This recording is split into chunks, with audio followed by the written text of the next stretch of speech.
Magnetic fields service 29 chapter.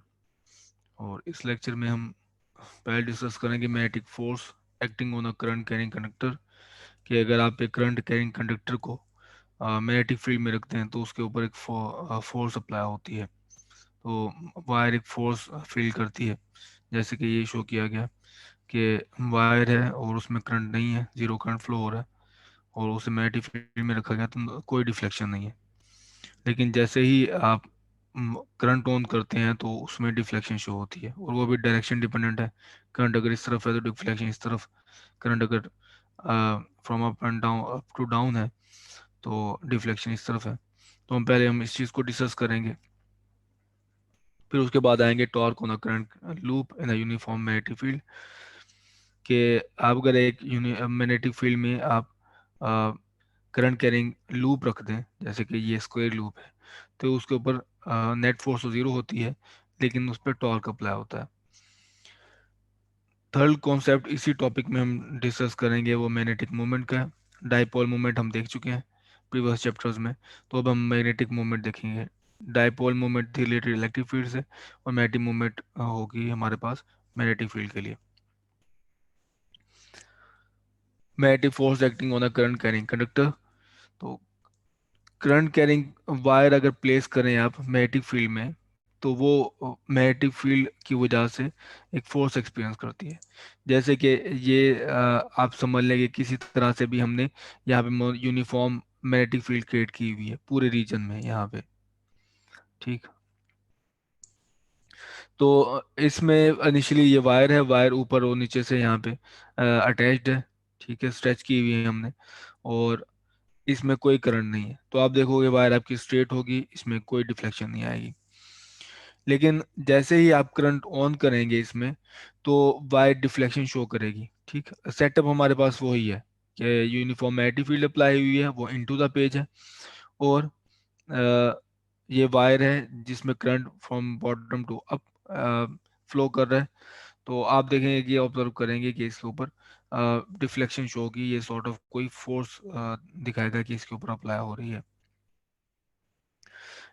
और इसी तरह अगर आप करंट की डायरेक्शन चेंज करते हैं, करंट नॉन जीरो ही है, करंट की डायरेक्शन चेंज है, मैग्नेटिक फील्ड वही है, यूनिफॉर्म मैग्नेटिक फील्ड है, और इनटू द पेज है, तो आप देखोगे कि डिफ्लेक्शन इस तरफ है।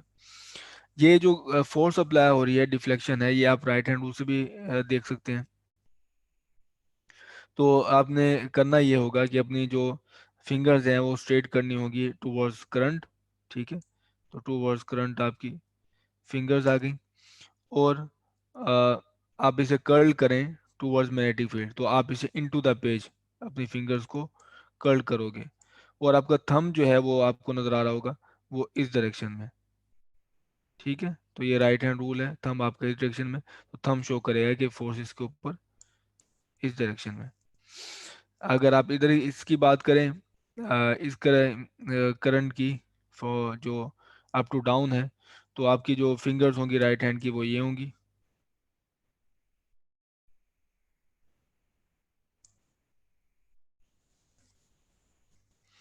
ये राइट हैंड की फिंगर्स होंगी, ठीक है। और इस बार आपका राइट हैंड का जो थंब होगा वो इस डायरेक्शन में होगा, ठीक है। तो राइट हैंड रूल हमें क्या बताता है, आपने अ, अपनी फिंगर्स अलाइन करनी है इन द डायरेक्शन ऑफ करंट, और कर्ल करना है टूवर्ड्स मैग्नेटिक फील्ड। तो आप ये नीचे की तरफ कर्ल करोगे अपनी फिंगर्स को, और थंब आपको बताएगा डायरेक्शन ऑफ फोर्स। तो डायरेक्शन ऑफ फोर्स ये है, यहाँ पे एफ इस तरफ, और यहाँ पे एफ आपके पास इस तरफ से। तो पहले तो हमने इसको देखना है कि इसके लिए हम मैथमेटिक रिलेशन देखेंगे कि मैग्नेटिक फील्ड और करंट और इसकी लेंथ का आपस में रिलेशन क्या है। तो करंट कैरिंग सेगमेंट है, जैसे मेरे पास ये है, मैंने ये सेगमेंट लिया है, कोई भी वायर का एक पोर्शन ले लिया है। और हम ऑलरेडी एक देख चुके हैं फार्मूला प्रीवियस लेक्चर्स में, कि अगर आप एक चार्ज जिसकी वेलोसिटी नॉन जीरो है, जो जिसकी स्पीड v है, उसे आप मैग्नेटिक फील्ड में प्लेस करें, तो वो एक्सपीरियंस करता है एक फोर्स, ठीक है। तो राइट हैंड रूल के मुताबिक कि अगर वेलोसिटी की डायरेक्शन ये है और magnetic field into the page है, तो आपको यही वो जो राइट हैंड रूल बताएगा कि आपके पास ये रही डायरेक्शन ऑफ वेलोसिटी, और इसको कर्ल करेंगे इनटू द पेज, और थंब आपको बताएगा कि डायरेक्शन ये है फोर्स की। तो ये इंडिविजुअल चार्ज पे फोर्स है, और करंट हमारे पास क्या होता है, फ्लो ऑफ चार्जेस ही होता है। तो एक चार्ज पे जो फोर्स अप्लाई हो रही है वही हर चार्ज पे अप्लाई होगी, कोई एक चार्ज स्पेशल थोड़ी है। तो हर चार्ज पे फोर्स अप्लाई होगी, और वो आपको कंबाइन एक इफेक्ट देगा जो आपको प्रोमिनेंट नजर आएगा, एक डिफ्लेक्शन की शक्ल में, फोर्स की शक्ल में। तो एक चार्ज पे देखें ये फोर्स अप्लाई हो रही है, और हम देखना चाहते हैं कि ये इस सेगमेंट में जितने नंबर ऑफ चार्जेस हैं उसके ऊपर कितनी फोर्स अप्लाई हो रही है। तो मुझे सिर्फ एन से मल्टीप्लाई करना होगा, ठीक। जैसे कि ये हमारे पास स्मॉल वन होता है, ये हम पहले भी चैप्टर में देख चुके हैं, गालबन चैप्टर नंबर 26 है। ये है number density, number of charges per unit volume. तो ये number of charges capital N है, और स्मॉल एन है number of charges per unit volume, तो नीचे हमारे पास आएगा वॉल्यूम। तो स्मॉल एन में दोबारा बता दूं, ये नंबर डेंसिटी है, इसे हम कहते हैं number of charges per unit volume, और कैपिटल एन है नंबर ऑफ चार्जेस इस वॉल्यूम में, जिस वॉल्यूम की हम बात कर रहे हैं। तो अगर आप यहाँ पे वॉल्यूम आपने देखना हो, तो ये आपका क्रॉस सेक्शन है इसका, ये राउंड क्रॉस सेक्शन है, और ये लेंथ है। तो लेंथ और एरिया को आप मल्टीप्लाई कर दें, एरिया इंटू लेंथ, आपके पास आ जाएगा वॉल्यूम, ठीक है। यही है, तीन डायमेंशन है, एरिया की डायमेंशन हमारे पास लेंथ स्क्वायर है, और लेंथ की डायमेंशन हमारे पास लेंथ होती है, तो ये हमारे पास क्यूब बन जाएगा। तो ये लेंथ को मैंने एरिया से मल्टीप्लाई कर दिया, तो वॉल्यूम आ गया। तो यहाँ से आप नंबर ऑफ चार्जेस निकाल सकते हैं, इनको इसको इस तरफ ले जाएं, ठीक। तो नंबर ऑफ चार्जेस रह जाएंगे, ये जो ऊपर लिखा है मैंने, number of charges in capital L segment is equal to N A L, ठीक है। एन हमारे पास अगेन नंबर चार्ज डेंसिटी है, और ए एल हमारे पास वॉल्यूम है। और स्पेसिफिकली एरिया यहाँ पे देखें, ये क्रॉस सेक्शन एरिया ए है, और ये लेंथ कैपिटल एल है। तो इस तरह से हमारे पास नंबर ऑफ चार्जेस आ गए।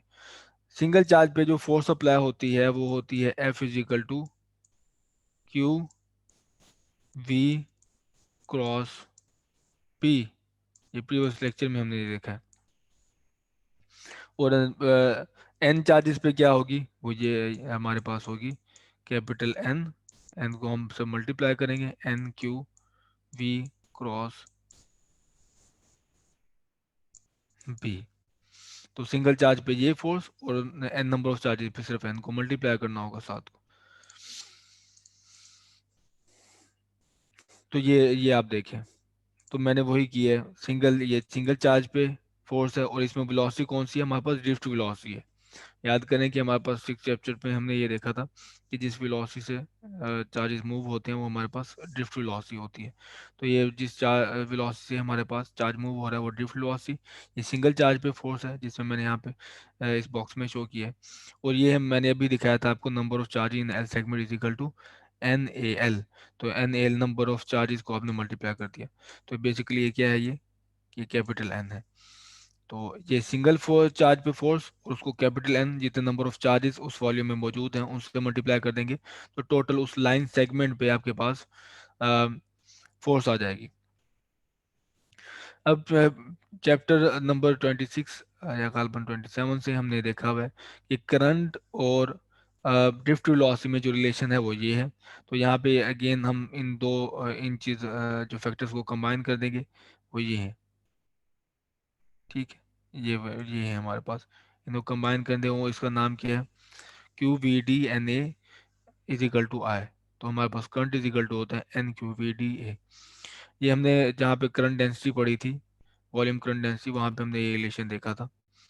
और जहाँ माइक्रोस्कोपिक जो स्ट्रक्चर देख रहे थे इसका कंडक्शन का, माइक्रोस्कोपिक जो डिटेल्स हैं कंडक्शन की देख रहे थे, वहाँ पे हमने ये ड्राइव किया था। तो इस इन फैक्टर्स को निकाल के इनकी जगह पे हम आई प्लेस करेंगे, तो ये रहा मेरे पास फार्मूला, जो लाइन सेगमेंट पे, जो वाइड सेगमेंट पे, स्ट्रेट वाइड सेगमेंट पे फोर्स अप्लाई हो रही है। तो अगेन ये हो गई हमारे पास लेंथ, वायर की कैपिटल एल हो गया, आई हो गया हमारे पास जो इसमें करंट फ्लो हो रहा है, और लेंथ यहाँ पे देखिए इसमें वेक्टर है, तो लेंथ इसमें क्या होगा, लेंथ की इसकी डायरेक्शन क्या होगी, वही डायरेक्शन होगी जो करंट की डायरेक्शन है। तो करंट की डायरेक्शन आप इसको असाइन कर दे लेंथ को, तो आपके पास ये लेंथ वेक्टर बन जाएगा। और क्रॉस बी है, तो बी क्रॉस बी हमारे पास ये मौजूद है, वो वैसे वेक्टर है। तो ये मेरे पास आ गया मैग्नेटिक फोर्स जो करंट कैरिंग वायर पे अप्लाई हो रही है, करंट कैरिंग कंडक्टर पे अप्लाई हो रही है, जब अगर उसे आप मैग्नेटिक फील्ड में रखते हैं। तो आई मेरा करंट है जो इस वायर में फ्लो कर रहा है, कैपिटल एल है लेंथ इस वायर की, और लेंथ की डायरेक्शन है हमारे पास डायरेक्शन ऑफ करंट, और मैग्नेटिक फील्ड जिस मैग्नेटिक फील्ड में ये वायर प्लेस्ड है। आप ये इसके पे भी अब राइट हैंड रूल अप्लाई करके देख सकते हैं कि फोर्स ये बिल्कुल करेक्ट दे रहा है। ये इधर इस तरफ देगा फोर्स, और इस वायर के लिए फोर्स इस तरफ होगी।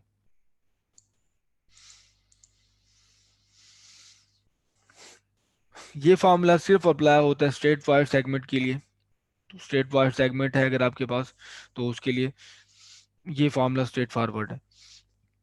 लेकिन अगर आपके पास आर्बिट्री स्मॉल सेगमेंट है, जो कि ज़्यादातर हम रियल लाइफ में देखते हैं, हमारे पास रियल लाइफ में इतनी स्ट्रेट वायर नहीं होती कि हर पॉइंट, हर सेक्शन का, हर पेज का, लेंथ एलिमेंट का वायर में डायरेक्शन सेम हो। तो हम इसमें रियल लाइफ में जो एग्जिस्ट करती हैं हमारे पास वायर सेगमेंट, वो इस तरह होती हैं, हर सेगमेंट की डायरेक्शन सेम नहीं होती। तो आप इसको क्या करोगे, अगेन पोर्शन में डिवाइड करते हो, ठीक है, ताकि हर पोर्शन की जो लेंथ की डायरेक्शन है वो एक ही रहे। एक लेंथ के लिए, जैसे ये है, एक लेंथ का आप क्रॉस प्रोडक्ट लोगे मैग्नेटिक फील्ड के साथ, तो वो इस लेंथ और मल्टीप्लाई कर दो करंट के साथ, तो इस लेंथ के ऊपर जो लगने वाली फोर्स है वो आ जाएगी। और जैसे कि ये डी एस है, तो डी एस सिर्फ ये लेंथ एलिमेंट का आप मैग्नेटिक फील्ड के साथ क्रॉस प्रोडक्ट लोगे और आई के साथ मल्टीप्लाई कर दोगे, तो इस लेंथ एलिमेंट पे लगने वाली फोर्स आ जाएगी। ठीक, तो इसमें यही शो किया गया कि इस लेंथ एलिमेंट पे डीएस पे हमने इसको पैजेस में क्यों डिवाइड किया है, क्योंकि सेक्शन का हर सेक्शन की जो लेंथ है उसकी डायरेक्शन मैग्नेटिक फील्ड के साथ वेरी हो रही है। लेकिन यहाँ पे कुछ और अलग है, यहाँ पे कुछ अलग है, यहाँ पे बिल्कुल चेंज हो गई है, यहाँ पे भी अलग है। तो हर पॉइंट पे हर हमने सेक्शन इतने छोटे सेक्शन में डिवाइड करना होगा कि उस सेक्शन का मैग्नेटिक फील्ड के साथ एंगल सेम हो। तो ये देखें, ये ऑलमोस्ट इस सेक्शन का एंगल सेम है, इसका एंगल थोड़ा चेंज हो जाता है इसका। अब इस पैचेस को लेंथ एलिमेंट्स को जितना कम करते जाएंगे, जितना छोटा करते जाएंगे, आपकी जो कैलकुलेशंस हैं उतनी एक्यूरेट होती जाएंगी। तो मैंने इस लाइन सेगमेंट पे लगने वाली फोर्स ऐसे कैलकुलेट कर ली, ये आ गई। अब अगर आप इसकी बात करें तो इसके ऊपर फोर्स क्या लग रही होगी, तो आप इसी इसी लेंथ एलिमेंट का, लेट्स मैं इसे डी एस टू कह देता हूँ, क्रॉस प्रोडक्ट लेना होगा वहाँ पे मौजूद मैग्नेटिक फील्ड के साथ। ठीक है, तो वहाँ पे उसके ऊपर फोर्स आ जाएगी।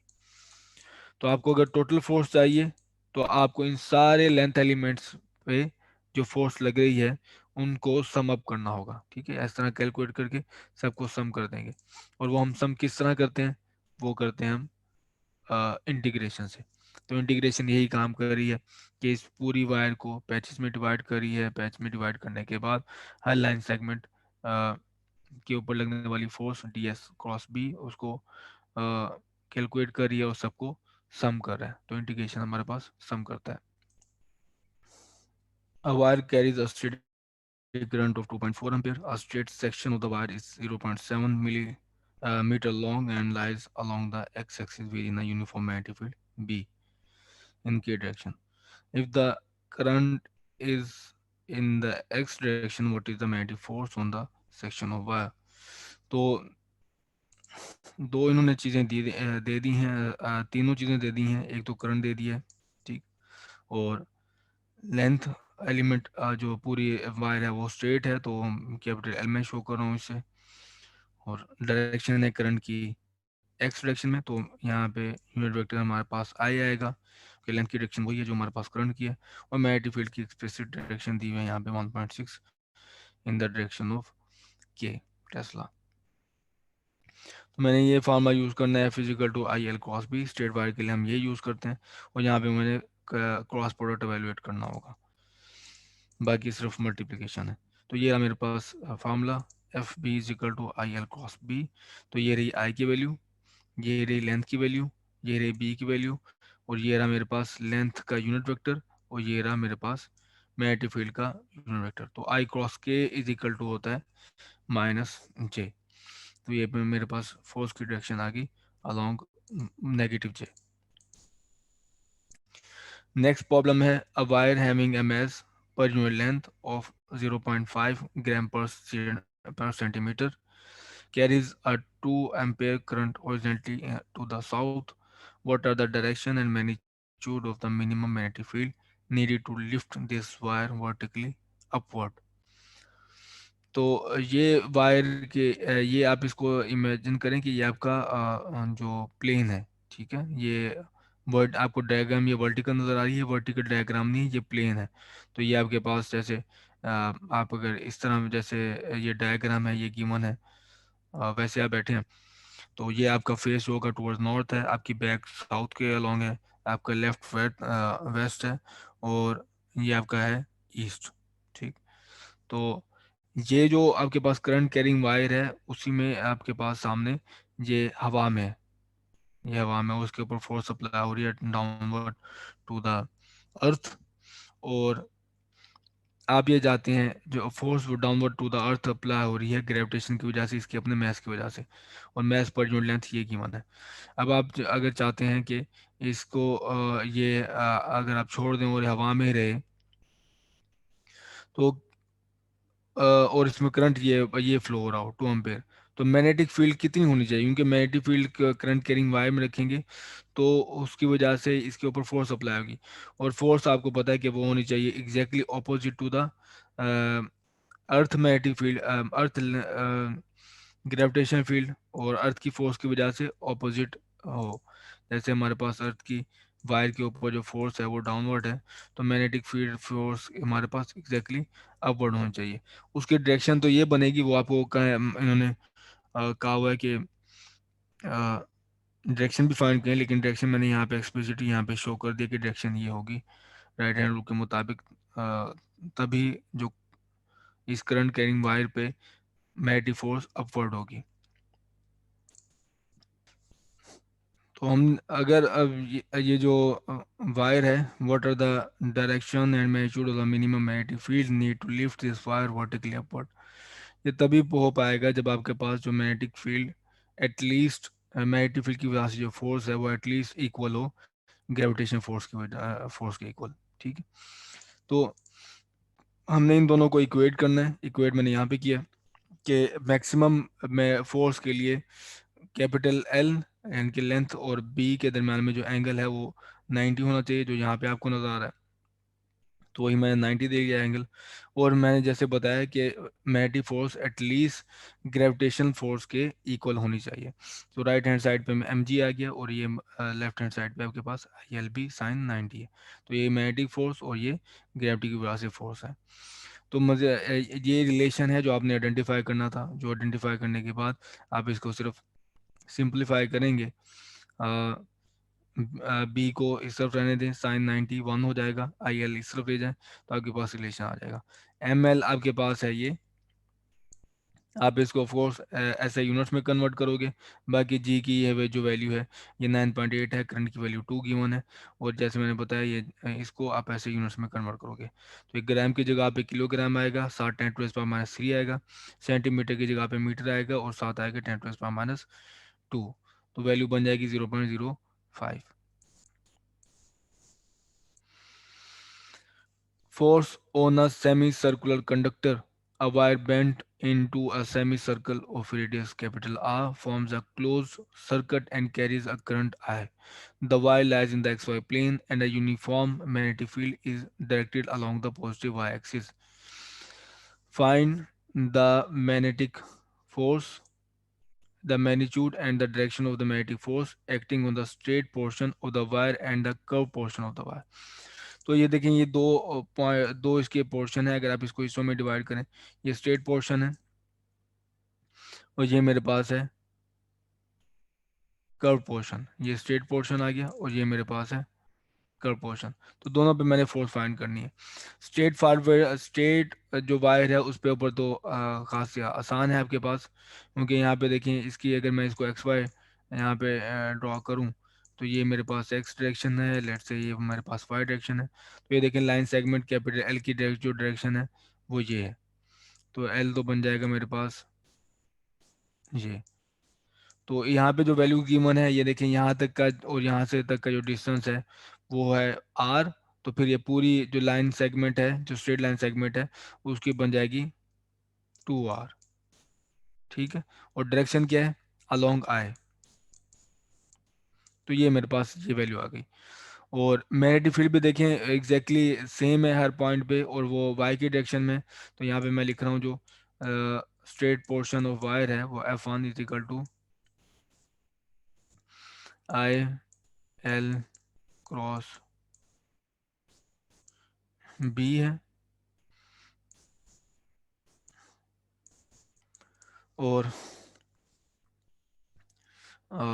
आई की वैल्यू हमारे पास नहीं गिवन, लेंथ की गिवन है इन टर्म्स ऑफ आर। तो लेंथ की वैल्यू है 2r, और मैग्नेटिक फील्ड उसकी मैग्नीट्यूड मैं एज इट इज लिख लेता हूँ। तो लेंथ की डायरेक्शन है मेरे पास अलोंग आई, और बी की डायरेक्शन है अलोंग जे। तो ये बन गया 1 I 2 RB I cross J. I cross J हमारे पास होता है के। तो आप चाहें तो आप इसको वो जनरल फार्मूले से भी कर सकते हैं। तो यहाँ पे मैंने इंटीग्रेट किया है 0 से लेके 2r तक, ये इन सारे लाइन एलिमेंट्स को। यहाँ पे लाइन एलिमेंट्स को वैसे ड्रॉ करने की ज़रूरत नहीं है, ये मैंने यहाँ पे जो लाइन एलिमेंट बनाया है। ठीक है, तो ये क्योंकि हर पोर्शन का जो हर की डायरेक्शन सेम है, और आप डायरेक्ट वो यूज़ कर सकते हैं जो मैंने प्रीवियसली आपको शो किया है। तो ये जनरल फार्मूला हमारे पास होगा I A to B ds cross B. तो B d S, B cross d s की हर पॉइंट पे डायरेक्शन है वो के अलोंग है, क्योंकि बी वाई है, और के अलोंग, और डी एस हमारे पास है आई के अलोंग है। तो इंटीग्रेट करेंगे 0 से 2r तक डी एस को, और आपके पास अगेन यही आएगा 2IRB in the direction of के। एग्जैक्टली वो रिजल्ट है जो मैंने प्रीवियसली आपको शो किया। अब अगर आप कर्व पोर्शन की बात करें, ये कर्व पोर्शन पे हमारे पास मैग्नेटिक फील्ड क्या होगी, ये कर्व पोर्शन है। ठीक है, इसके मैग्नेटिक फोर्स क्या होगी इस कर्व पोर्शन पे। तो ये देखें हर पॉइंट पे आपके पास हर पैच के लिए, जैसे मैं इसको यहाँ पे पैच ये ड्रॉ करता हूँ, ये पैच है, ये पैच है, देखिए इसका मैग्नेटिक फील्ड के साथ एंगल सेम है, एंगल चेंज है। तो हर पैच का, ये देखें ये जो पैच है इसका almost angle parallel to magnetic field है, और ये देखें ये जो पैच है almost perpendicular to the magnetic field है। तो हर पैच का एंगल मैग्नेटिक फील्ड के साथ चेंज है, तो हर पॉइंट पे आपका क्रॉस प्रोडक्ट अलग से कैलकुलेट करना होगा। इस वजह से हमारे पास जो अब फार्मूला सिर्फ जनरली यूज होगा, वो स्ट्रेट वायर वाला फार्मूला यूज नहीं होगा। तो ये रहा मेरे पास जनरल फार्मूला। अब ये जो ये एंगल स्टार्ट हमने जहाँ से लिया है वो 0 है, और हमने इंटीग्रेट कहाँ तक करना है, अप टू पाए। तो पाए तक हमने इसको इंटीग्रेट करना, I integrated d S cross B. D S cross B हमारे पास है क्रॉस प्रोडक्ट, और क्रॉस प्रोडक्ट की मैग्नीट्यूड आपको पता है वो होती है D S B sine theta. और यहाँ पे जो हर पॉइंट पे आपको क्रॉस प्रोडक्ट जो दे रहा है, क्योंकि ये हमारे पास जो इंटीग्रेशन है जो वेक्टर हैं जो लाए करें डी एस और बी, वो एक्स वाई प्लेन में लाए करें। ये जो मर्जी है हर पॉइंट पे डी एस की जो डायरेक्शन है चेंज है, लेकिन है वो एक्स वाई प्लेन में ही। ठीक है, तो एक्स वाई प्लेन में हमारे पास जो क्रॉस प्रोडक्ट आएगा दो वेक्टर का, वो लॉन्ग आएगा के। तो यहाँ पे इस वजह से मैंने के लिखा है, D S cross B is equal to D S B sine theta, cross product की डेफिनेशन। और इंटीग्रेट करना है हमें 0 से लेके पाए तक। तो अब आप यहाँ पे फार्मूला यूज कर सकते हैं S is equal to R theta वाला। ठीक है, यहाँ पे हमारे पास एक साथ नेगेटिव भी आएगा क्रॉस प्रोडक्ट के लिए। ठीक, तो S is equal to R theta, S is equal to R theta. तो इसका आप डिफरेंशियल ले लें दोनों साइड पे, तो ये बन जाएगा डी एस। आर हमारे पास कांस्टेंट है, तो आर डिफरेंशियल से बाहर, और ये बन जाएगा डी थीटा। तो यहाँ पे मैंने यहाँ से यहाँ पे डी एस की जगह पे ये वैल्यू पुट की है, D S is equal to R D theta. तो अब इंटीग्रेशन करनी है, इंटीग्रेशन के लिए जो कॉमन जो कांस्टेंट है वो बाहर कर लें। आई कांस्टेंट है, मैग्नीट्यूड मैग्नेटिक फील्ड कांस्टेंट है, कैपिटल आर जो रेडियस है इस लूप का वो कांस्टेंट है, वो बाहर आ जाएगा। सिर्फ इंटीग्रेशन रह जाएगी साइन थीटा पे 0 से लेके पाई तक। साइन थीटा की इंटीग्रेशन होती है कॉस थीटा, तो ये रहा मेरे पास cos theta, negative cos theta. और आप लिमिट्स पुट करेंगे, लिमिट्स पुट करने के बाद आपके पास वैल्यू आ जाएगी -2i/r/b अलॉन्ग के। तो लिमिट्स पुट करके देख लें ताकि हमारे पास जो रिलेशन है वो सेम हो।